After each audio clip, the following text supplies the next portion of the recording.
네, 예담 여러분 안녕하세요. 예수님을 닮아가고 싶은 예담이 그 두 번째 만남의 시간입니다. 여러분은 지난 한 주간 어떻게 보내셨습니까?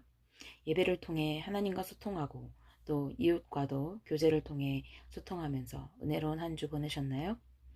이번 주는 우리가 고난 주간으로 보내고 있습니다. 특별히 오늘은 예수님께서 십자가에 달려 돌아가신 성금요일이기도 한데요. 우리 예수님이 하늘의 영광 보좌 버리시고 낮고 천한 이 땅에 오신 이유, 그리고 십자가에서 죽으셔야만 했던 그 이유는 무엇이었을까요? 그것은 바로 우리를 너무나도 사랑하시기 때문입니다. 사랑하는 자녀들을 죄악에서 끌어내어 영원한 행복을 누리는 천국에 이르도록 하시기 위한 하나님 아버지의 찐한 사랑 고백이 십자가 안에 가득 담겨 있는 것입니다. 네, 오늘 제가 나눠드릴 일기의 내용은 2주 전에 있었던 캔디 사건에 관한 것입니다. 이 제목을 주님을 감동시키는 삶이고 싶습니다 라고 정해봤습니다. 들려드릴게요. 토요일 늦은 아침, 누나들은 모두 외출을 하고 학교에 가지 않는 아들과 늦은 아침을 먹었다. 그때 아들이 엄마는 오늘 스케줄이 어떻게 되시느냐고 내게 묻는다. 나는 집안일을 좀 하고 예배 준비를 할 예정이라고 하였다. 그랬더니 저는 오랜만에 친구랑 밖에서 놀고 오겠습니다 라고 한다. 나는 알겠노라고 대답을 하였다. 식사를 마치고 주방에서 설거지를 하고 있는데 아들이 외출 준비를 하고 방에서 나오며 자신은 다녀올 테니 수고하십시오 라고 장난스럽게 인사를 하며 현관을 나섰다. 잘 다녀오라고 대답을 하고 남은 설거지를 끝낸 나는 방으로 들어가 책상 앞에 앉았다. 그런데 책상 위에 카라멜 캔디 하나가 놓여 있었다. 아들이 나가면서 슬쩍 놓고 간 모양이었다. 평소에도 자주 나눠주곤 했는데 내가 마음만 먹으면 얼마든지 사 먹을 수 있는 정말 별것 아닌 카라멜인데 그것도 한 통도 아닌 겨우 한 개인데 오늘따라 그것을 보는 순간 마음이 따뜻하고 기분이 좋았다. 나는 얼른 사진을 찍어 아들 땡큐 하며 하트와 함께 문자를 보내주었다. 그리고 내가 감동했다는 것을 표현하기 위해 카톡 메인에 사진을 올렸다. 잠시 후 아들도 하트 뿅뿅 이모티콘을 보내왔다. 고마움을 표현해준 엄마의 문자에 아마 아들도 기분 좋은 발걸음을 걸었을 것이다. 한참 책상에 놓인 카라멜을 바라보면서 내가 왜 별것 아닌 카라멜 한 개에 이렇게 기분이 좋을까 하고 생각하게 되었다. 그것은 일하는 엄마를 응원하고 싶은 아들의 마음에 느껴졌기 때문일 것이다.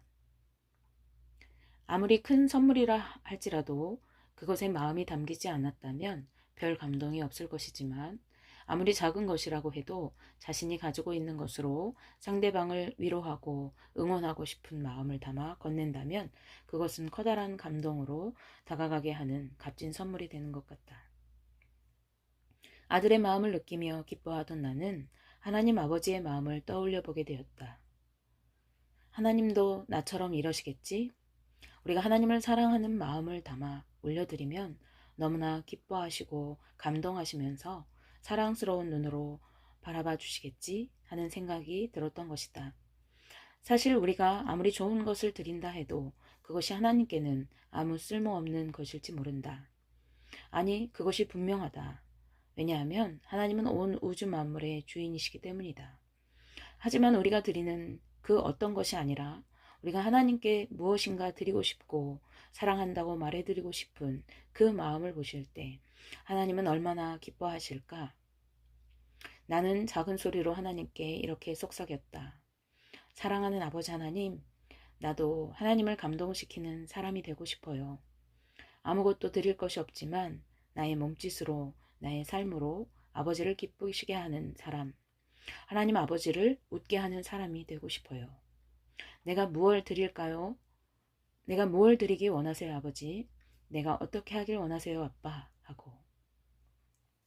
네, 오늘은 별것 아닐 수 있는 아들의 카라멜 선물로 하나님의 마음을 떠올려 보았던 저의 이야기를 나누었습니다. 여러분은 어떤 것으로 하나님께 여러분의 사랑을 표현하고 계신가요? 무엇으로 하나님을 감동하게 해드리면서 살아가고 계신가요? 사무엘하 7장 말씀을 보시면은 다윗 왕은 자신은 백향목으로 지은 아름다운 궁에 살면서 하나님의 궤를 휘장 가운데 두는 것이 영 마음에 걸렸습니다. 그래서 성전을 짓겠노라고 이야기하는데요. 그는 하나님을 얼마나 사랑하고 위했는지 크고 화려하고 웅장한 성전을 지어서 하나님의 궤를 모셔드리기를 원했습니다. 우리가 역대상 22장 말씀에 다윗이 성전을 짓기 위해서 준비했던 재료들만 봐도 그것을 알 수 있습니다. 그러나 아무리 좋고 화려한 집을 지어드린다 해도 온 우주의 주인이신 하나님께는 그것이 뭐가 그렇게 대단해 보이겠습니까? 그것이 무슨 필요가 있겠습니까? 하지만 하나님께서는 다윗의 마음을 기쁘게 받으셨습니다. 비록 손에 피가 가득한 다윗이 직접 성전을 짓지는 못했지만 그의 아들 솔로몬을 통해서 성전을 짓게 하셨습니다. 그리고 그 이전에 그에게 얼마나 감격하시고 마음이 기쁘셨는지 엄청난 축복을 해 주십니다. 바로 하나님께서 먼저 다윗에게 집을 지어주시고 영원히 그 집의 아버지가 되어주시겠다고 약속하신 것입니다. 뿐만 아니라 그의 왕조를 견고하게 세워주실 것이라고 말씀하십니다. 사무엘하 7장 11절에서 13절 말씀을 함께 보실게요. 전에 내가 사사에게 명령하여 내 백성 이스라엘을 다스리던 때와 같지 아니하게 하고 너를 모든 원수에게서 벗어나 편히 쉬게 하리라. 여호와가 또 내게 이르노니 여호와가 너를 위하여 집을 짓고 내 수완이 차서 내 조상들과 함께 누울 때에 내가 내 몸에서 날 내 씨를 내 뒤에 세워 그의 나라를 견고하게 하리라. 그는 내 이름을 위하여 집을 건축할 것이요 나는 그의 나라 왕위를 영원히 견고하게 하리라. 아멘.